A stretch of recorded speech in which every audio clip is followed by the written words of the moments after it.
प्यारे साथियों, जय हिंद। क्या हाल चाल है आप सभी लोगों का। आशा करते हैं कि आप सभी लोग स्वस्थ होंगे, मस्त होंगे और साथ ही साथ जबरदस्त होंगे। प्यारे साथियों, आज हम आपके लिए लेकर आए हैं आरआरबी ग्रुप डी यानी रेलवे ग्रुप डी की परीक्षा 18/8/2022 को जो हुई थी, उसमें जो मैथ के प्रश्न पूछे गए थे, उन सभी प्रश्नों में से 10 प्रश्न आपके इस वीडियो के माध्यम से आपको हल कराया जाने वाला है। तो ध्यान रहे, यह 10 का दम की श्रृंखला में ये 10 महत्वपूर्ण प्रश्न आपके परीक्षा में बहुत ही उपयोगी सिद्ध होने वाले हैं, क्योंकि इन्हीं 10 प्रश्नों के माध्यम से आप कुछ प्रश्न आप अपनी परीक्षा में हल कर पाएंगे। और ध्यान रहे, गणित में क्या होता है कि मैथ का प्रश्न उसी टाइप का होता है, केवल अंक बदल जाता है। इसलिए आपको जो विगत वर्षों की परीक्षाओं में प्रश्न पूछे गए हैं, उन्हीं सभी प्रश्नों को इस वीडियो के माध्यम से प्रैक्टिस आपको करवाया जा रहा है। यदि आपने ग्रुप डी की वैकेंसी में यानी अप्लाई कर दिया है या फॉर्म भर दिया है या किसी वैकेंसी की तैयारी कर रहे हैं या एग्जाम का इंतजार कर रहे हैं, तो यह सभी वीडियो जो आपके इस YouTube चैनल के प्लेलिस्ट में अपलोड किया गया है, उसे जरूर आप देख डालें, जो आपको बहुत ही फायदा करने वाला है। तो चलते हैं, आज के इस वीडियो का पहला प्रश्न देखते हैं क्या कहता है।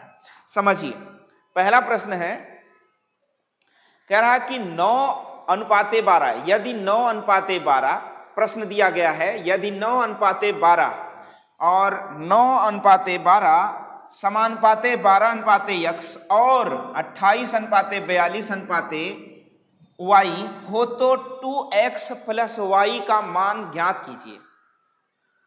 आप समझ पा रहे होंगे कि यहां पर दो समानुपात करके दिया गया है और इन दो समानुपातों में एक जगह पर x का मान और एक जगह पर y का मान ज्ञात करने के लिए कहा है। उसके बाद भी 2x + y का मान आपको संपूर्ण रूप से ज्ञात करना है। तो ऐसे सवाल कैसे लगाए जाते हैं, आपको एक सूत्र बताया गया होगा, अंतः पदों का, क्या है, अंतः पदों का गुणनफल, अंतः पदों का गुणनफल बराबर बाह्य पदों का गुणनफल। क्या, बाह्य पदों का गुणनफल। देखो, वहां पर आपको जाकर सूत्र नहीं लिखना है। जब जितना समय में हम सूत्र लिखेंगे उतना ही समय में तो सवाल का उत्तर दे देंगे। लेकिन अगर मैं यहां आपको पढ़ा रहा हूं, बता रहा हूं, तो आपको यहां सूत्र लिखकर मैं दिखाऊंगा। ध्यान रहे, ये सारे सूत्र आपको अपने दिमाग में सेट करके रखना है। जब दिमाग में आप सेट करके रखोगे तब वहां जाकर प्रश्न को सेट कर पाओगे, वरना क्या हो जाएगा भैया, सेट नहीं होगा। अब देखो, यहां पर अंतः पदों का गुणनफल यानी 12 गुणे में 12 बराबर में बाह्य पदों का गुणनफल यानी 9 गुणे में x। अभी यही आपको अगर याद होता तो सीधे आप क्या करते, 12 गुणे 12 बटे में क्या रख लेते, 9, 3 त्रिका 9, 3 चौक 12, 3 चौक 12, 4 चौक 16। अतः x का मान क्या आ गया, 16 आ गया। अतः x का मान क्या आ गया, 16। इसी आधार पर आप इन्हें रख लेते हैं कि अंतः पदों का गुणनफल यानी 42 गुणे 42 बराबर बाह्य पदों का गुणनफल यानी y गुणे 28। तो 28 कहाँ जाएगा, बटे में आ जाएगा। 7 चौक 28, 7 छक 42 और 2 दूनी 4, 2 तिया 6, 2 21 में 42, 21 तिया 63। अतः y का मान क्या आ गया, 63 आ गया। अब देखिए, पूछा क्या है, 2x + y मान पूछा है, यानी 16 दूनी 2 गुणे में 16 प्लस में कितना आना है, 63।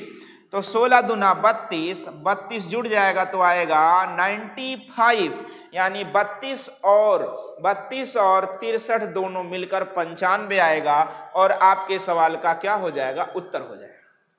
इतना बड़ा। देखो, अंतः पदों का गुणनफल बराबर बाह्य पदों का गुणनफल आपको याद रखना है, तब जाके यह प्रश्न आपका बन जाएगा। बात समझ गए ना। अब यही प्रश्न आपको परीक्षा में लगाना है। जैसे एग्जाम में गए, एग्जाम में सवाल आपको मिला तो आपने क्या किया, अंतः पदों का गुणनफल बराबर बाह्य पदों का गुणनफल यानी 12 गुणे 12 बटे में 9, यानी यहाँ पर x का मान आने वाला है 3 त्रिका 9 या ऐसे 12 12 में 144 बटे में 9, 16 9 144, यानी x बराबर क्या आ गया, 16। और फिर यहीं पर अंतः पदों का गुणनफल बराबर बाह्य पदों का गुणनफल, यानी 42 गुणे 42 बटे में 28 लेना है। 7 चौक 28, 7 छग 42, 2 तियां 6, 2 दूनी 4, 2 21, 21 तियां 63 और 21 तियां 63 आ गया। किसका मान आ गया? y का। पूछा क्या गया है? 2x प्लस वाई, तो 16 दूना 32 प्लस 63 और 3 2 5 6 3 9 95। सवाल का उत्तर तुरंत आप दे सकते हो, 10 सेकंड, 15 सेकंड, 20 सेकंड। लेकिन कब दे पाओगे आप जल्दी से प्रश्न का उत्तर? जब आप अभ्यास पहले से किए रहोगे तब कर पाओगे। जब आप पेपर देने से पहले सब कुछ तैयार करके जाओगे तब आप उत्तर कम समय में दे पाओगे, वरना वहां पर आपका गुणा भाग में समय लग जाएगा और समझने में दिक्कत होगी। गणित में क्या होता है कि यदि आपको प्रश्न समझ में आ गया तो जान लो सवाल का उत्तर आ गया, ये समझ लो सवाल का उत्तर तेजी से लगा पाओगे। चलो, ये प्रश्न आपको पूरी तरीके से समझ में आया होगा। यहां पर होता है अंतः पदों का गुणनफल बराबर बाह्य पदों का। ये देखो, अनुपात समानुपात से चैप्टर से आता है सवाल। यहां पर सूत्र भी आपको याद रखना है। एक सूत्र है मध्यानुपाती ज्ञात करना या द्वितीयानुपाती ज्ञात करना। तो मध्यानुपाती ज्ञात करने का सूत्र है अंडर रूट ए बी। जैसे आपके पास 9 और आ गया 16, 9 और 16 आ गया, 2 पद आ गए। कह रहा है इसका मध्य का मध्यानुपाती ज्ञात कीजिए। क्या ज्ञात करिए? मध्यानुपाती ज्ञात करिए। 16 और 9 का मध्यानुपाती, तो अंडर रूट में ए, यानी ऐसे कहें a into b, under root में 9 गुणे में 16, 16 नवा में 144, 16 नवाइया में क्या हो जाएगा भैया? 144।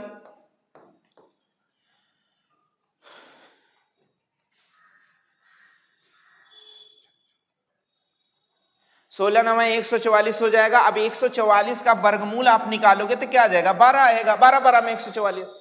या फिर आप ऐसे कर सकते हो, 9 का वर्गमूल होगा 3, 16 का वर्गमूल होगा 4, तो 4 तियां 12 सवाल का उत्तर हो गया। तो जब आपको सूत्र याद रहेगा अंडर रूट में ए बी, तभी आप सवाल का उत्तर निकाल पाओगे मध्यानुपाती। तृतीय अनुपाती निकालने का सूत्र होता है, यहां पर दूसरा सूत्र आपको याद रखना है, बी स्क्वायर बाई ए याद रखना है। तृतीय अनुपाती, यही 2 संख्याएं दे दी गई, इसका तृतीय अनुपाती यानी तीसरा अनुपात निकालना है, तो बी स्क्वायर बाई ए, यानी 16 गुणे में 16 बटे में रखना है क्या? 9। अब यहाँ चतुर्थानुपाती आप ज्ञात करने के लिए देता है, तो दूसरा सूत्र बी गुणे में सी बाई ए, यह सूत्र भी आपको याद रखना है। और अभी एक सूत्र मैंने बताया, अंतः पदों का गुणनफल बराबर बाह्य पदों का गुणनफल, तब जाके आप उत्तर दे पाओगे। बात समझ में आ जाएगा ना? तो चलो स्क्रीनशॉट ले लो, सूत्र ले लो, चैप्टर ले लो। अगले प्रश्न की ओर चलते हैं। अगला प्रश्न कह रहा है 2 संख्याओं के बीच अंतर, 2 संख्याओं के बीच अंतर दिया गया है 52 और कह रहा है वे 7:3 के अनुपात में है, तो दोनों संख्याओं के में सबसे बड़ी संख्या ज्ञात करना है। तो ऐसे प्रश्न को आप सेकेंडों में उत्तर दे सकते हो। तो देखो कैसे, दोनों में अनुपात 7:3 है। अब 7:3 है, तो यानी ये 7 3 से कितना ज्यादा है? 4 ज्यादा है। तो भैया 4 ज्यादा है तो यूनिट में कितना ज्यादा है? 4 यूनिट बराबर 52 के ज्यादा है, तो 4 से भाग दोगे तो x का यूनिट का मान, या आप जो भी समझो, 1 बराबर कितना आएगा? 4 1 4 तियां 12। अब देखो 1 यूनिट बराबर 13, तो 13 सते 91, यानी वह संख्या सबसे बड़ी वाली कितनी है? 91 है। एक तरीका तो ये हो गया। दूसरा तरीका ये होता है कि 2 संख्याओं के बीच अंतर 52 है, माना बड़ी छोटी संख्या x है, तो बड़ी संख्या क्या होगी? x प्लस क्या होगा? 52 होगा।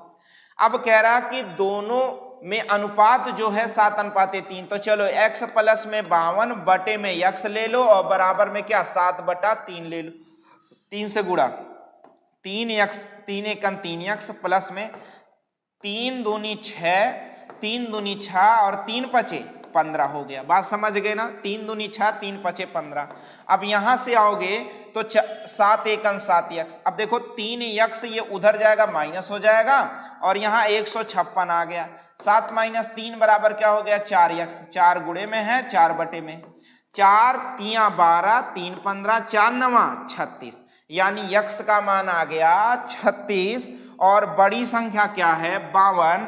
बड़ी संख्या क्या भैया? 39 है। 39 कितना भैया? 39।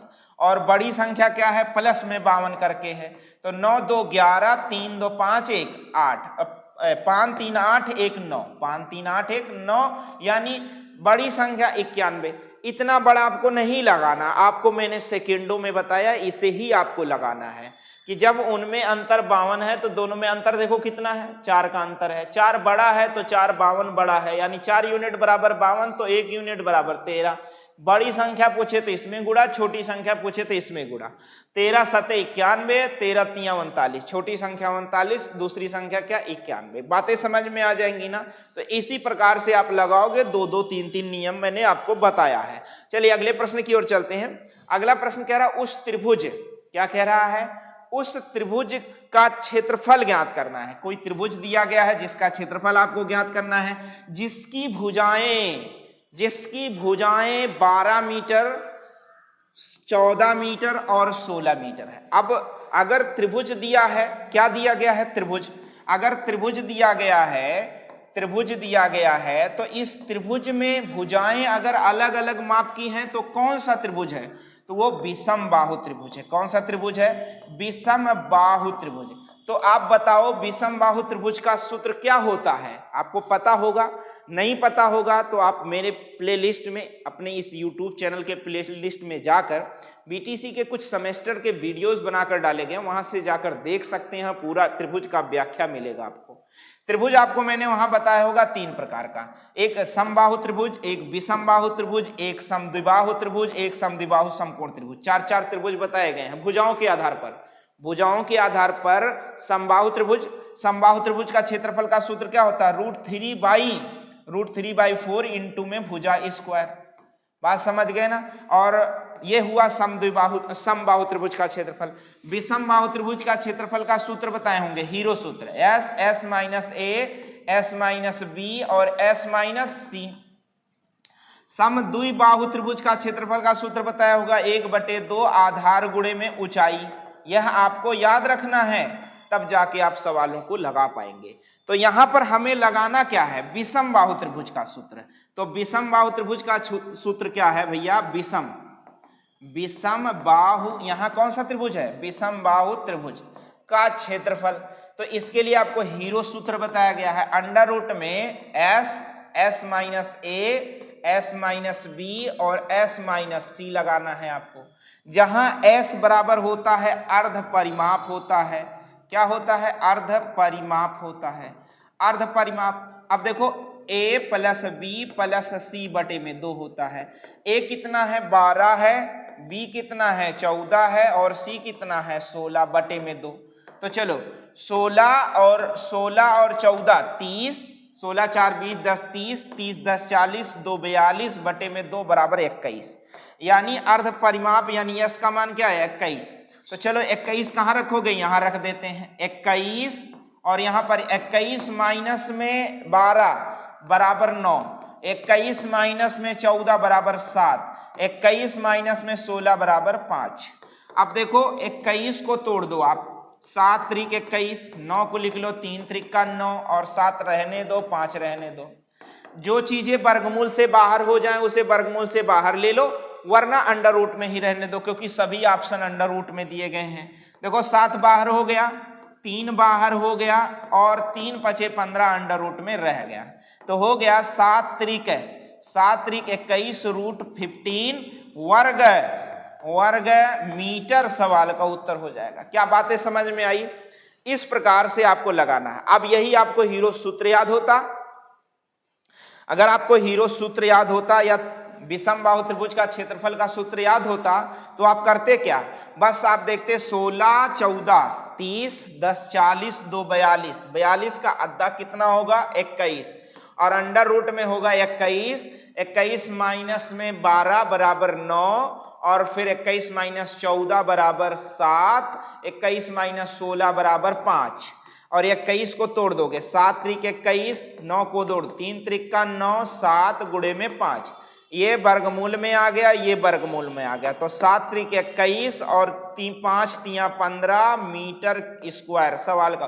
भैया क्या लाइन लगा, 3 लाइन, 10 सेकंड, 15 सेकंड, 20 सेकंड। लेकिन आपको जब पहले से इस प्रकार से अभ्यास हुआ रहेगा, पहले से बेसिक आप अच्छे से जब लगा डालोगे, बेसिक जितना ज्यादा मजबूत आप करोगे उतना ज्यादा आप फायदा पाओगे और उसे छोटे से छोटा में लगा पाओगे।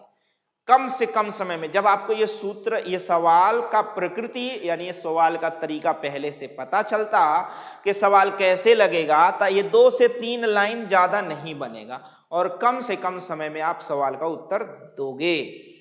चलिए अगले प्रश्न की ओर चलते हैं हम सभी लोग। अगला प्रश्न आपका है, कहता है कि भैया भिन्न के रूप में निरूपित करिए। कोई संख्या दी गई है, कुछ संख्याएं दी गई हैं और इन्हें कहा जा रहा कि भिन्न के रूप में निरूपित करिए। तो देखिए यहां क्या लिखा है, 2.666 डॉट डॉट प्लस में दिया गया है 2.777 ऐसे डॉट डॉट दिया गया। अब ध्यान दो, आपको समझना क्या है, यहां पर कुछ इस प्रकार से लिखा गया है। ये मिश्रित शुद्ध आवर्त दशमलव भिन्न आपने पढ़ा होगा, नहीं पढ़ा है? शुद्ध आवर्त दशमलव भिन्न आपने पढ़ा? नहीं पढ़ा। अगर नहीं पढ़ा है तो यहां समझो, इसे लिखा जा सकता है 2.666 आगे भी इसे लिखा जा सकता है 2.777 आगे भी। अब देखो ये 2 और 2 मिलकर 4 हो गया और ये 0.6 के ऊपर बार लिखा जा सकता है इसे, और इसे 0.7 के ऊपर बार लिखा जा सकता है। अब देखो यहाँ 4 प्लस में ये जो लिखा गया है यहाँ पर होता है, अगर दशमलव p के ऊपर बार लगा है तो p/9 होता है। अगर यहाँ पर दशमलव pq के ऊपर बार लगा है तो यहाँ pq/9 होता है। अगर यहाँ दशमलव pqr के ऊपर बार लगा है तीनों पर तो pqr/9 यह नियम है, यह सूत्र है, यह तरीका है, तब जाके सवाल लगे।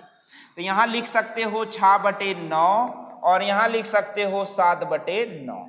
अगर एलसीएम लोगे तो 9 और 9 का एलसीएम हो जाएगा 9 और 1 9 9 9 चौका 36 प्लस में 9 से 9 कट जाएगा, 9 कट जाएगा, 7 6 13 रह जाएगा। 36 13 39 बटे में 36 13 49, 36 13 49, 36 और 13 49 बटे में 9, यह जो सवाल का उत्तर है यह आपका उत्तर हो जाएगा। अब यही प्रश्न अगर आप पहले से अभ्यास किए हैं भैया, मैं बार बार आपको समझा रहा हूं, तो आप यहां समझते 2 2 4 प्लस में 6/9 प्लस में 7/9। एलसीएम लेना है दोनों का तो 9 एलसीएम, तो 1 9 9 9 चौके 36, 9 9 आधार हर समान है, अंश जुड़ जाएंगे तो 7 6 13, 13 36 कितना हो जाएगा भैया 49, 49/9। जो भी ऑप्शन होता खटाक दे एक लाइन में लगा देते, क्या करना है। लेकिन यदि आप नहीं पढ़े हैं, नियम आपको नहीं याद है, आपने नियम नहीं याद किया है, तो ऐसे में आपके लिए कठिन होने वाला है। तो कठिन ना हो, आप मेहनत से पढ़ो, बढ़िया से पढ़ो, क्योंकि एक बार पढ़ना है ऐसा लक्ष्य बना लो। चलो चलते हैं अगले प्रश्न की ओर। अगला प्रश्न देखो कितना आसान सा है। अगला प्रश्न कितना आसान सा है, कहता है एक ट्रक 60 किलोमीटर, कोई ट्रक है 60 किलोमीटर चाल में शहर P से शहर Q तक की यात्रा करता है। जैसे एक आप देखते होंगे कि कोई लड़का है या विद्यार्थी है या बालक है, कोई बालक है घर से कहाँ गया, स्कूल गया, बात समझ गए ना। और फिर स्कूल से कहाँ आया, घर आया। घर से स्कूल, स्कूल से घर गया, तो जाने में उसकी चाल x और आने में उसकी चाल y मान लिया जाए। तो ऐसे में अगर जाने में उसकी चाल x और आने में उसकी चाल y मान लिया जाए, तो इसकी अगर हम कहें औसत चाल बता दो तो क्या होगा, तो औसत चाल बराबर आपको लेना है 2xy बटे में x प्लस y। यह सूत्र आपको याद रख लेना है। अब यह सूत्र जब आप याद कर लोगे तो सवाल आपके लिए एकदम आसान हो जाएगा, क्योंकि एक ट्रक 60 किलोमीटर प्रति घंटे की गति से शहर P से Q तक की यात्रा करती है और उसी मार्ग से यानी Q से P के लिए 100 किलोमीटर प्रति घंटे की चाल से शहर P तक वापस लौटती है। तो दी गई यात्रा में ट्रक की औसत चाल लो, ट्रक की औसत चाल, तो औसत चाल बराबर अभी मैंने आपको बता दिया 2 गुणे में पहली चाल 60 गुणे में दूसरी चाल 100 बटे में पहली चाल धन दूसरी चाल बराबर 160। देखो 0 से 0 खत्म हो गया।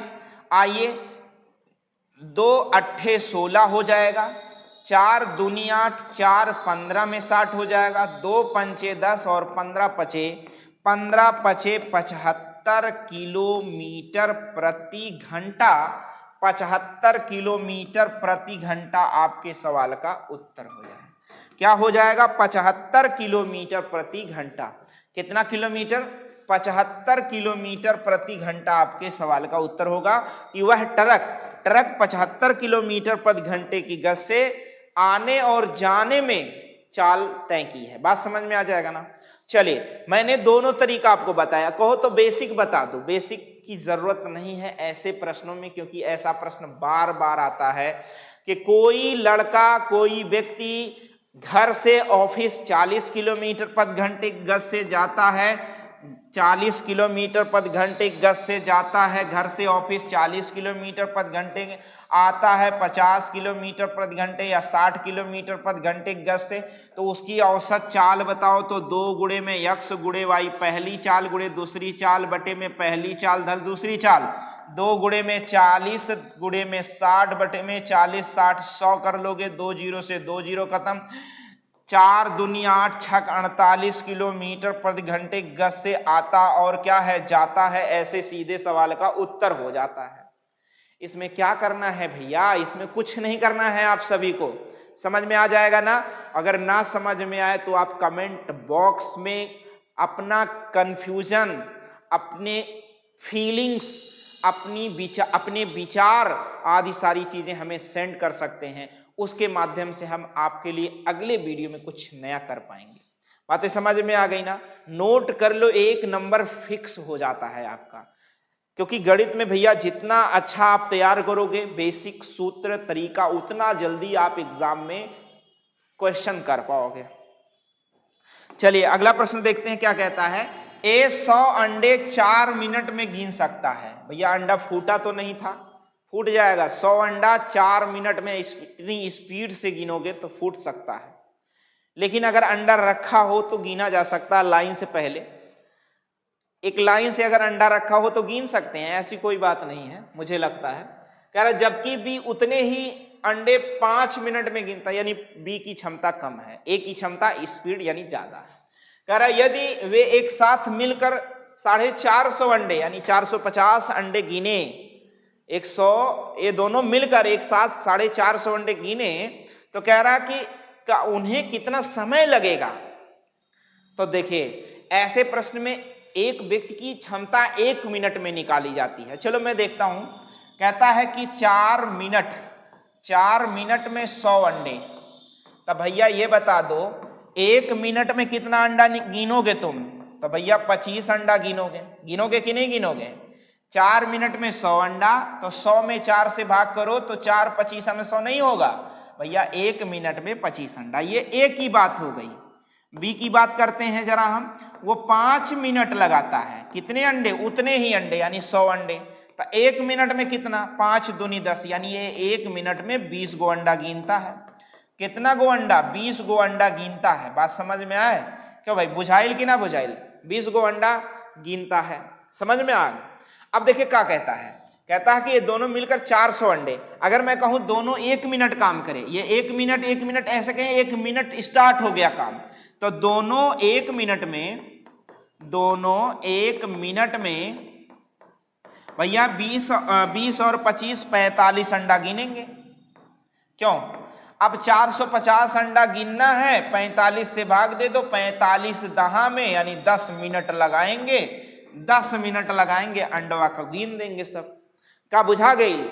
हाँ, ऐसे आप सवाल को लगाएंगे। बात समझ में आ जाएगा ना? यानी यदि इन दोनों को 450 अंडा दिया जाए, 1 मिनट में दोनों मिलकर 45 अंडा गिनते हैं, तो 10 मिनट लगेगा सवाल को उत्तर में। ये सवाल तो आप दिमाग से लगा सकते हो भैया। 100 अंडा 4 मिनट में गिनता है। 1 मिनट में कितना? 1 मिनट में 25 गो अंडा गिनता है। ये 5 मिनट में 100 अंडा, उतना ही अंडा। 1 मिनट में 20 अंडा, तो 20 25 45 अंडा दोनों 1 मिनट में गिनते हैं। 450 गिनना है तो 10 मिनट लगेगा। चलिए अगले प्रश्न की ओर चलते हैं। अगला प्रश्न आपका कहता है कि वर्तमान में मेरे पिता की आयु, भैया लो, वर्तमान में जो मेरे पिता हैं उनकी आयु मुझसे 25 वर्ष अधिक है, यानी मुझसे 25 साल ज्यादा के हैं, तब ऐसे ले लो मैं और मेरे पिता, और मैं x साल तो पापा कितने साल के भैया, x + 25। अगर मैं x साल का तो पापा कै साल के होंगे, पापा जानते हो, पापा वो जो चाय के साथ आप पापा खाते हो, पापा नहीं, ये पिताजी है, मारेंगे कान के नीचे, कान सन्न हो जाता है, वो वाले पापा जी है। समझ में आया ना? हाँ, मैं और मेरे पिताजी, और चाय के साथ जो आप पापा खा जाते हो वो वाले पापा नहीं है, ये पापा है कान के नीचे सन्न करने वाले पापा है ना। जरा सा भी गलती पा गए तो कान के नीचे बजाएंगे, सन्न दे, समझ गए कि नहीं? और पूरा दिन आपका सन्न रहेगा, जान लो, ध्यान रहे।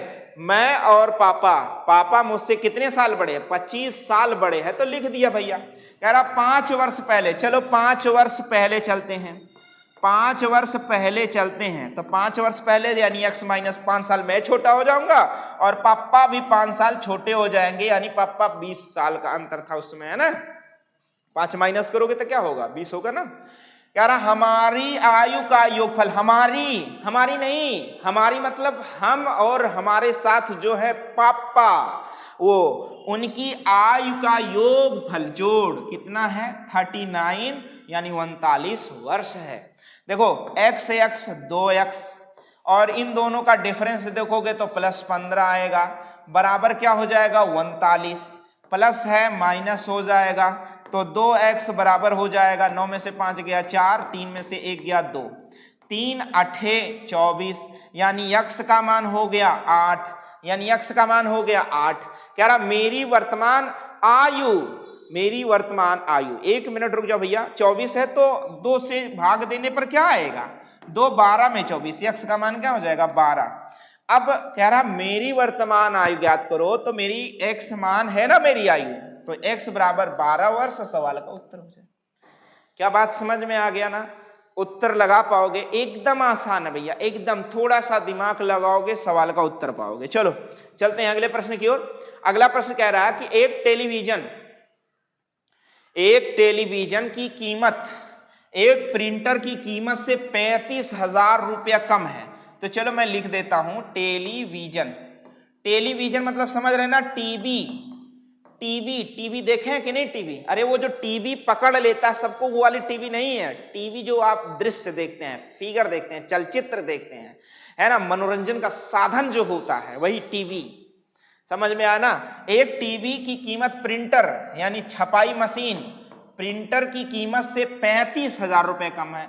अगर प्रिंटर x रुपए का है तो टीवी कितने का होगा, x - 35,000 रुपए। कह रहा है कि यदि प्रिंटर की कीमत टेलीविजन की कीमत से दोगुनी है, यानी यहां 2 से गुणा बराबर कर सकते हैं, तो कह रहा भैया टेलीविजन की कीमत ज्ञात करो। टेलीविजन की, तो पहले इसको सरल करो, चलो 2 × 2x और माइनस में 35 दूना 70,000 बराबर x, 70 उधर जाएगा तो +70,000 हो जाएगा, और 2x - x बराबर x हो जाएगा। यानी प्रिंटर की कीमत कितनी आ गई 70,000, और टेलीविजन की कीमत इसी से 35,000 कम है, तो कितना उत्तर आ जाएगा 35,000, सवाल का उत्तर हो जाएगा। क्या समझ में आ जाएगा ना? कितना उत्तर हो जाएगा भैया 35,000 उत्तर होगा किसका, टेलीविजन का। टेलीविजन जो टीवी आप चलचित्र देखते हैं उसकी कीमत कितना हो जाएगा 35,000, समझ में आ जाएगा ना। ना समझ में आए तो तुरंत बताना भैया। देखो अगर शर्मा गए तो भैया शर्म, जिसको लगे शर्म उसका फूटे करम, शर्म नहीं करना है। अगर नहीं समझ में आता है तो जरूर बताना है, बिल्कुल बताना है, कमेंट जरूर कर देना, नहीं तो भैया लगेगा शर्म तो फूटेगा करम, और कर लेना है क्या सिलेक्शन, और सिलेक्शन लेने के लिए शर्म नाम की कोई चीज नहीं होनी चाहिए। छोटा हो, बड़ा हो, भाई हो, बहन हो, लड़का हो, किसी से भी सीखा जा सकता है, सीखना है क्योंकि सिलेक्शन लेना है। चलिए आगे चलते हैं अगले प्रश्न की ओर। अगला प्रश्न देखो कितना आसान है, बार बार आपको कराया जाता है, बार बार कराया गया है। कह रहा कक्षा 9 के विद्यार्थियों के एक समूह ने एक इलाके के प्रत्येक परिवार में सदस्यों की संख्या जानने के लिए 40 परिवारों का सर्वेक्षण किया। सर्वेक्षण यानी जांच पड़ताल किया, जिसके परिणाम स्वरूप नीचे दी गई बारंबारता सारणी प्राप्त हुई है और इन आंकड़ों का बहुलक ज्ञात कीजिए। ये आंकड़े परिवारों की संख्या दी गई है, परिवार में सदस्यों की संख्या दी गई है। कह रहा परिवारों की संख्या 10 परिवार, 8 परिवार, 12 परिवार, 6 परिवार, 4 परिवार। और परिवार में 2.4, 2 से 4 परिवार है, 4 से 6 परिवार है, 6 से 8 परिवार है, 8 से 10 परिवार है, 10 से 12 परिवार है। इस प्रकार से परिवार की संख्या दी गई है। कह रहा इसका बहुलक ज्ञात करिए, इसका बहुलक ज्ञात कीजिए, सवाल का उत्तर देना है। तो बहुलक में आप देखो कि परिवारों की संख्या सबसे ज्यादा कहां दिख रही है, 12, यानी 6 से 8 जो परिवार है, 6 से 8 परिवार है, या दशमलव लगा है, 6 से 8 जो परिवार है इनकी बहुलता है। ये जो 6 से 8 परिवार, किसी परिवार में 6 लोग, किसी परिवार में 8, किसी में 7, लेकिन इनकी संख्या 12 घर है। घर घराना जानते कि नहीं जानते? घर घराना, गांव में घर होता है, घराना होता है, जो अपने खानदान के लोग होते हैं उन्हें घराना कहा जाता है। बात समझ में आ जाएगा। और वो घराना नहीं लच्छू महाराज, छज्जू महाराज, किराना घराना, बात समझ रहे हैं ना, और बनारस घराना, लखनऊ घराना, वो घराना नहीं, वो अलग की बात है, वो संगीत वाद्य यंत्र वाले हैं। ये घराना गांव घर वाला है। चलिए आगे प्रश्न चलते हैं, अगले प्रश्न में। अगले प्रश्न आपका अगला प्रश्न है, कह रहा 10, कहता है 10 सह अभाज्य संख्याओं के किसी भी समुच्चय का महत्तम समापवर्तक हमेशा होता है। सह अभाज्य संख्याओं का मासा बताना है। मासा बराबर मौसा नहीं, मासा, महत्तम समापवर्तक HCF हाईएस्ट कॉमन फैक्टर या GCD ग्रेटेस्ट कॉमन डिवाइजर। देखो HCF बताना और सह अभाज्य संख्याओं का, तो भैया सह अभाज्य संख्याओं का मासा सदैव 1 होता है। क्या होता है? 1 होता है। सह अभाज्य संख्याओं का मासा सदैव 1 होता है। या मैं कहूं केवल, अच्छा सह अभाज्य संख्या पहले बताओ कौन सी संख्या है? सह अभाज्य संख्या बताओ जल्दी से, क्या है? तो देखो सह अभाज्य संख्या क्या है इसे बताओ जल्दी से। तो देखो सह अभाज्य संख्या वह संख्याएं होती हैं जिनका मासा 1 होता है।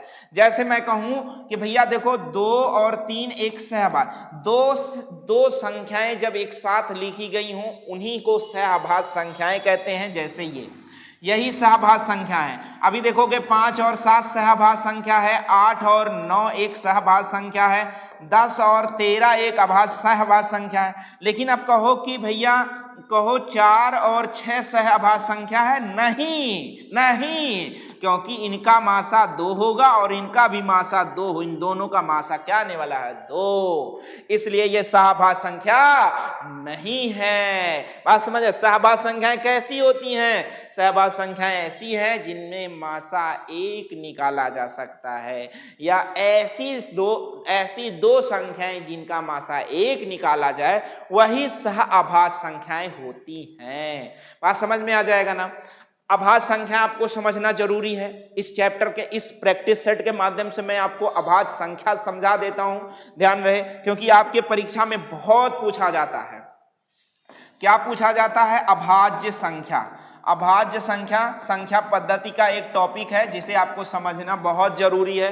अभाज्य संख्याएं वह संख्याएं होती हैं जो स्वयं से विभाजित होती हैं। किससे भैया? स्वयं से या एक से स्वयं से या एक से ही विभाजित होती हैं वही संख्या क्या कहलाती हैं? वही संख्या सह अभाज्य संख्याएं कहलाती हैं। सह अभाज्य संख्याएं कहलाती हैं। सहभाज्य संख्या अभाज्य संख्या कहलाती है। भैया क्या है? अरे सहभाज्य यहां तक चला गया। वही संख्याएं अभाज्य कहलाती। जो संख्याएं स्वयं से या एक से विभाजित हो वही संख्याएं अभाज्य संख्याएं कहलाती हैं। अब आपके परीक्षा में बार बार पूछा जाता है कि 1 से 100 तक कितनी अभाज्य संख्या? 1 से 100 तक कुल 25 अभाज्य संख्या होती है। कितनी संख्या होती है? 25 अभाज्य संख्या होती है। 1 से 50 तक कितनी अभाज्य 1 से 50 तक कितनी अभाज्य संख्या होती है? तो 15 अभाज्य संख्या। अभी आपका बिहार का सुपर टेट हुआ था, उसमें ये सवाल पूछा था 1 से 50 तक कितनी अभाज्य संख्या होती है। तो भैया जिनका सब्जेक्ट नहीं है गणित, उनका देखो भैया ये याद रख पाना कठिन हो जाता है। 1 से 50 तक 15 अभाज्य संख्याएं, 1 से 100 तक 25 अभाज्य संख्याएं। सबसे छोटी अगर आपसे पूछे, सबसे छोटी अभाज्य संख्या अगर आपसे पूछे तो 2 होगी। सबसे छोटी अभाज्य संख्या 2, आपके टेट में पूछा गया कई बार। 2 अंकों की सबसे छोटी अभाज्य संख्या 11। बात समझ गए ना। अब मैं आपको पहले बता दूं कि अभाज्य संख्याएं 1 से 100 तक कौन कौन सी हैं। चलो 1 से 100 तक की अभाज्य संख्या पहले आप देखो। 1 से 100 तक की 1 से 100 तक की अभाज्य संख्या पहले आप देखो। चलो 1 से 100 तक की अभाज्य संख्या देखोगे तो पहले है 2, 3, 5, 7, 11। फिर उसके बाद है 13, 17, 19, 23, 29। फिर है 31, 37, 41, 43 और 47। ये देखो 1 से 50 तक की सभी अभाज्य संख्याएं हैं। 2, 3, 5, 7, 11, 13, 17, 19, 23, 29, 31, 37, 41, 43, 47। अब इसके बाद आप 2 से 1 से 50 तक हो गया ना। 53, 59, 61, 67, 71, 73, 79, 83, 89, 97। यह बात समझ में आ गया। 1 से लेकर 100 तक की सभी अभाज्य संख्याएं। अब यहां से सबसे छोटी अभाज्य संख्या 2 अंकों की सबसे बड़ी अभाज्य संख्या 97, 2 अंकों की सबसे छोटी अभाज्य संख्या 11। अब आपसे पूछता है कि 80 से 100 के बीच सभी अभाज्य संख्याओं का योग बताओ। आपसे कभी एक बार पूछा है कि 1 से लेकर 20 तक की सभी अभाज्य संख्याओं को यदि गुणा किया जाए तो गुणनफल के अंत में इकाई अंक बताओ। तो बहुत सारे सवाल आपसे पूछे जा सकते हैं, बहुत सारे सवाल पूछे जाते हैं, इन्हें आपको याद रखना है। मैंने आपको बताया सभाज्य संख्या और अभाज्य संख्या। क्या बातें क्लियर हो जाएंगी? तो स्क्रीनशॉट ले लेंगे। और भी बात अगर आपको, देखो अगर यह वीडियो आपको ना समझ में आ रहा हो तो आप मुझे जरूर कमेंट करेंगे। मैंने एक बार फिर से बताने का काम किया कि यदि आप शर्माओगे तो शर्माते रह जाओगे। भैया शर्म नाम की कोई चीज नहीं है, शर्म नहीं करना है पढ़ाई में। अगर आपको नहीं समझ में आता हो तो कमेंट जरूर करना है। नोट कर लें, स्क्रीनशॉट ले लें, फिर आगे बढ़ते हैं, फिर आगे चलते हैं। वैसे आज की क्लास यहीं तक होगी, आज का वीडियो यहीं तक होगा क्योंकि 10 प्रश्न हो गए हैं। आशा करते हैं कि यह वीडियो आपको अच्छा लगा होगा, अच्छा लग रहा होगा तो लाइक शेयर और सब्सक्राइब करना बिल्कुल ना भूलें। साथ ही साथ बेल आइकन यानी घंटा भी दबाएं, जिससे हमारा मनोबल बढ़ता है और साथ ही साथ हमारे अगले वीडियो का नोटिफिकेशन भी आप तक समय से पहुंचता है। मिलते हैं आपसे अगले वीडियो में, तब तक के लिए जय हिंद।